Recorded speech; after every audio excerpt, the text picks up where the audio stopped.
Thanks for listening to the Mining Pod. Want more? Subscribe to our main feed on Apple, Spotify, YouTube, or wherever else you get your podcasts for another weekly show on Bitcoin stocks. And check out our newsletter at miningpod.blockspace.media today. Hey, welcome back to the Mining Pod. We're going to do a little special episode like we did on Bitcoin mining stocks a few weeks ago. This time on the electrical grid failure that happened on the Iberian Peninsula, Portugal, Spain, and part of southern France. Colin is jumping on with me. And at a high level, we're just going to describe sort of what happened from all the tweets and different energy reporters we kind of follow in the space. And then also we're going to kind of talk about how this sort of fits into the conversation with Bitcoin mining and the age of new infrastructure that I think a lot of people in the Bitcoin mining space advocate for. So we'll stick to that. We're not going to get into any diagnostics or in-depth descriptions of how this stuff works, unless you have like in our lanes as much as possible. Colin might whip out like a electrical engineering PhD out of nowhere, though. So who knows? I actually wanted to start with something kind of off the wall, which was really funny. This happened right before, which is Kanye West was actually tweeting about duck curves over the weekend. And then this happened. So something is happening in the water. You can see here if you're watching on YouTube, he misspelled it at first, but corrected himself later in a tweet. Call it the Dirk The curve. Druck curve.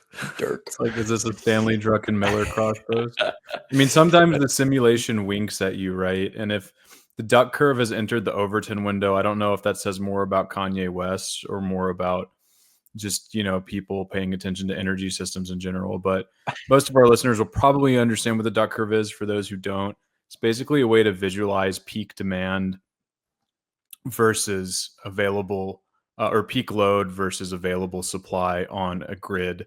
And usually it's used within the context of intermittent renewables like solar and wind. So if you're taking a look at the duck curve right here, it's called duck curve. It looks like a duck, but you can see the duck's belly, swags at midday when solar output is at its highest and demand on the grid is actually at its lowest because people aren't at home, they're out and about, restaurants are not hitting their peak times, things like that. And then as people return to their homes, start revving up all their utilities, cook things, run their washing machines, et cetera, the curve ends up swinging upward to form the head of the duck. And that's when you have essentially peak demand on the grid at a time when solar is at its lowest for output, at night. So as Will said, this was kind of serendipitous that Ye was tweeting about this right before this massive outage in Spain. And for context, Spain's energy mix is about 22.8% wind, 20% nuclear, 18.8% hydro, 18.2% solar, and 16% gas. And then biofuel makes up 2% and coal makes up 1%. So a decent amount of solar. We don't know what the culprit is behind this, or rather, we were told there was an announcement, or the energy company or the energy authority in Spain had a conference with some reporters. They gave a very strange reasoning, which I'll have Will cover here in a second, but he's got up this pretty cool infrastructure map in the meantime.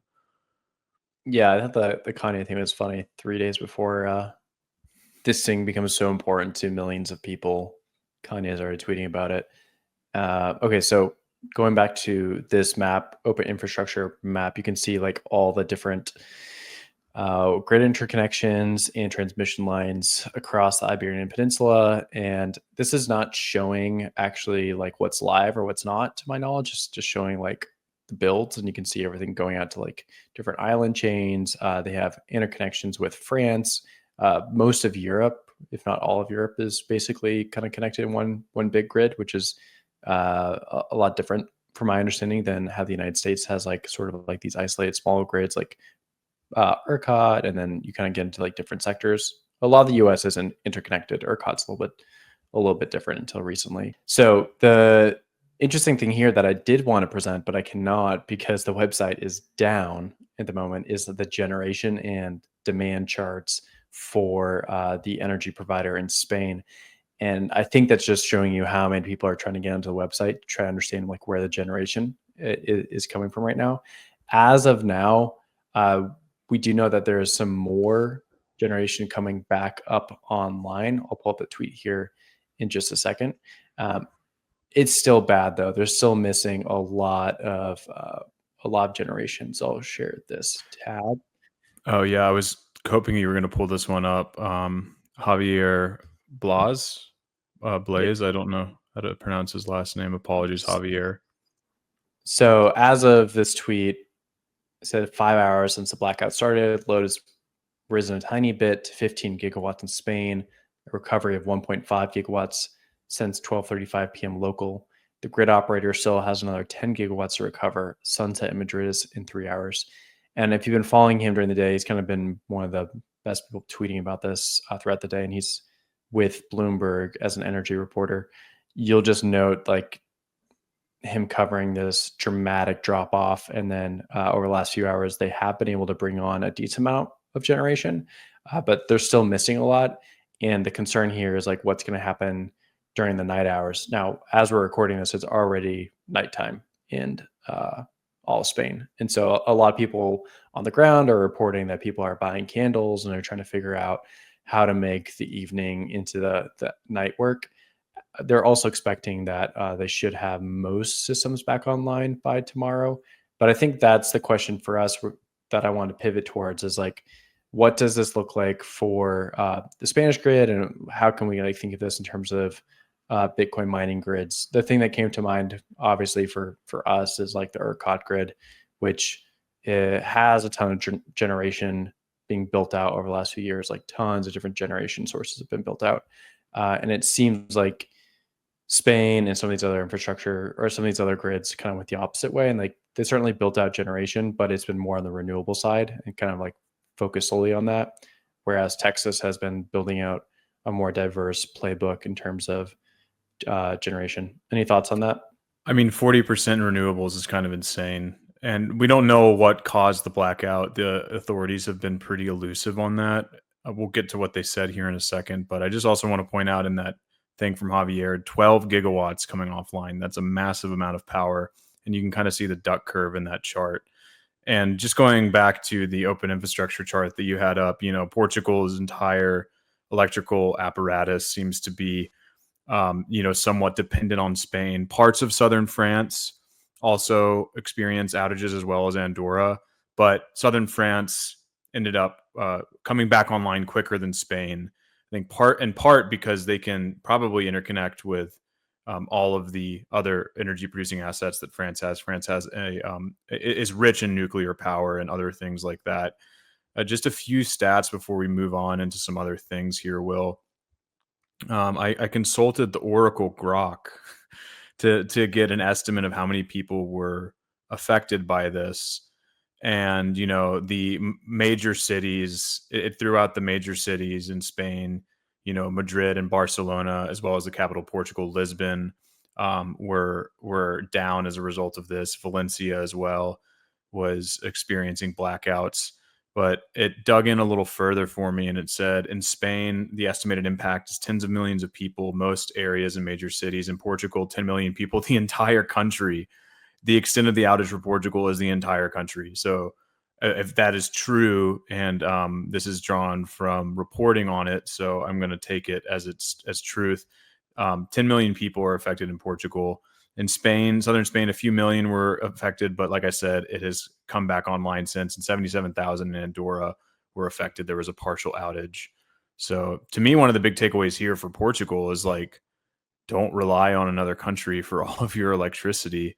And I don't know the ins and outs of this, right? If they're just interconnected and they all went down together, if Portugal was also having trouble with its electrical infrastructure, or if because they're kind of intertwined, that's why they've gone off together. But I can't really think of any news items in recent memory that kind of match this. This is a huge event.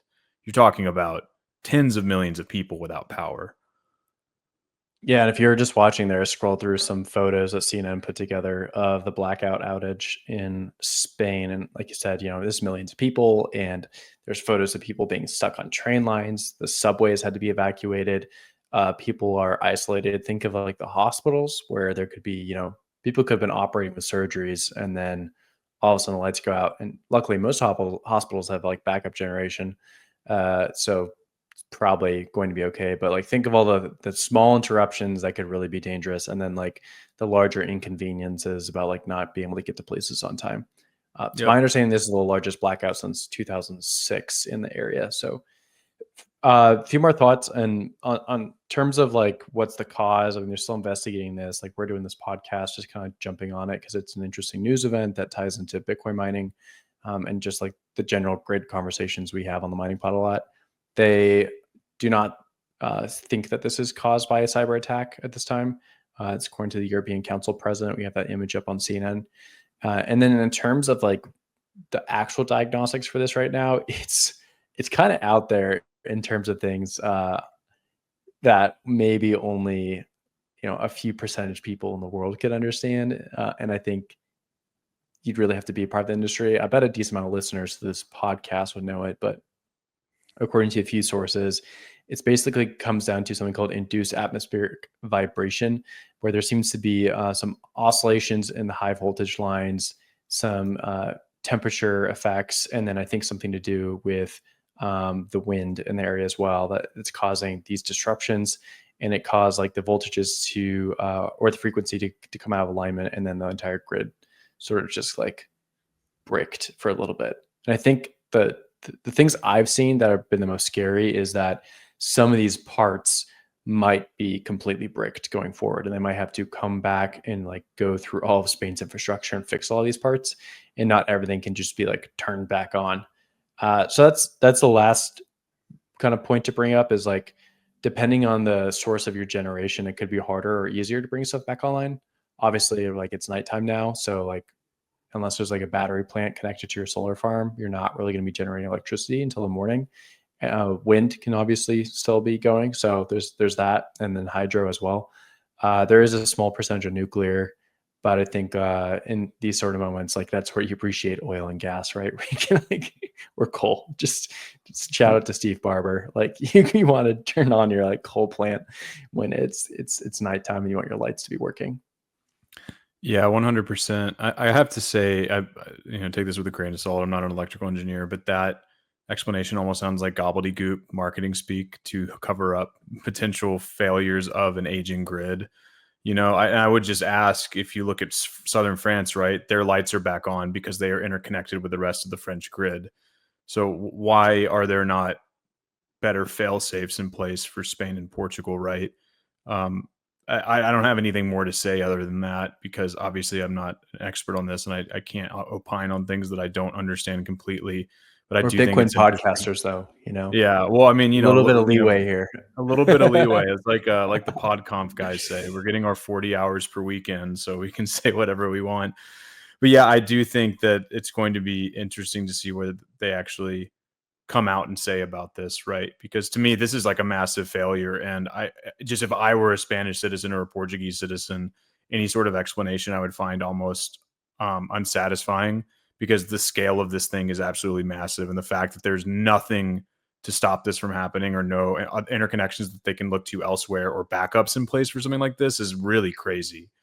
You know, and like you said, if this really ends up bricking or snapping some of their infrastructure, this could be years long fix to get back to where it is.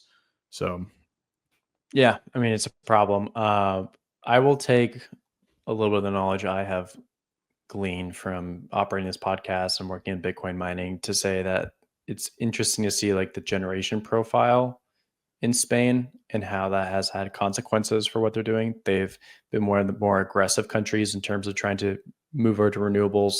Over the last few years, they've broken that 50% mark, which is pretty high. And perhaps that's good in the long term if like all these technologies keep getting cheaper. But I do wonder about like the infrastructure parts alongside this. Texas obviously had problems with its renewables back in 2021 when they had the whole winter storm happen, and a bunch of things happened there. So there was like endless debates down in Texas about like what causes. But a big thing that came out of that was like the desire for natural gas and other generation resources to be kind of spun up alongside renewables. And I wonder if that is something that could come out of this, in the next 5 to 10 years, like, oh, you know what, like maybe we should have some sort of balance take on the grid just in case something bad happens like this. I also wonder about the investments into the infrastructure as opposed just to like the generation resources and like getting those transmission lines to be robust. That'd be one other thought. And then just for me personally, the thing I'm interested in is kind of knowing more about like the interconnections in Europe. My understanding from having done some shows on the topic, specifically with one team that was up in Scandinavia, is that most of the grid in Europe is highly interconnected. And so I was kind of surprised to see like one area just kind of like completely collapsed. And it might have collapsed because of particular issues with like the Spanish portion of the grid and those interconnections. So Well, yeah, and if those you are also just like just some look at takeaways. right, if you also just look at where they're located, right, they're on the in the westernmost quadrant of the of continental Europe, so they don't really have as many options. Maybe some with France. But going back to what you were saying about the renewables piece, I just want to keep touching on the fact that like France seemed to have their shit together for this and actually responded. France's grid consists of 67% nuclear, 14% hydro, uh, roughly 9% wind, 4% solar, 2% biomass, 4% fossil fuels. So it kind of is, per your point, it's no surprise to me that they were able to be more resilient with something like this potentially. Yeah. Especially considering it only affected, I will say a sliver of their country, but nuclear Yeah. is king. So, I mean, the grids are so complex. And I think that's like probably the other takeaway for anyone who's listening to this and like confused about it, probably like we are. And then also for those who are more studied in the art of electricity and probably are taking some issues with some of the points we said. Like it's complex. Grids are complex. At the same time, I think this is like a very human issue, and so it's easy to kind of put ourselves in these shoes and be like, "Dang, like this would be an awful day." This is a tweet from Jorge Libario. He's a reporter at the Euronews. I'm just going to read it. He said, extraordinary scenes in Spain, random citizens directing traffic, people going out to buy candles, commuters walking through metro tunnels, huge queues for taxis and buses, stores throwing away all the frozen food they have, blackouts in universities, payments only in cash. Like that'd make for a rough Monday. So, I mean, this will probably be a problem for the rest of their week and maybe a little bit longer. And I'm sure some heads are going to roll within the energy departments in Spain. But 100%. Thoughts and prayers are the people of Spain and Portugal and Andorra. Don't forget Andorra. I think they're online. I believe. Oh, Are not they? Andorra. I was thinking the Azores. The Azores are online, I was told, so they're good. There's a Bitcoiner I follow in the Azores who's like, we're good. So Okay. oh, that's a wrap. Check out the newsletter. Colin, talk to you later. See y'all.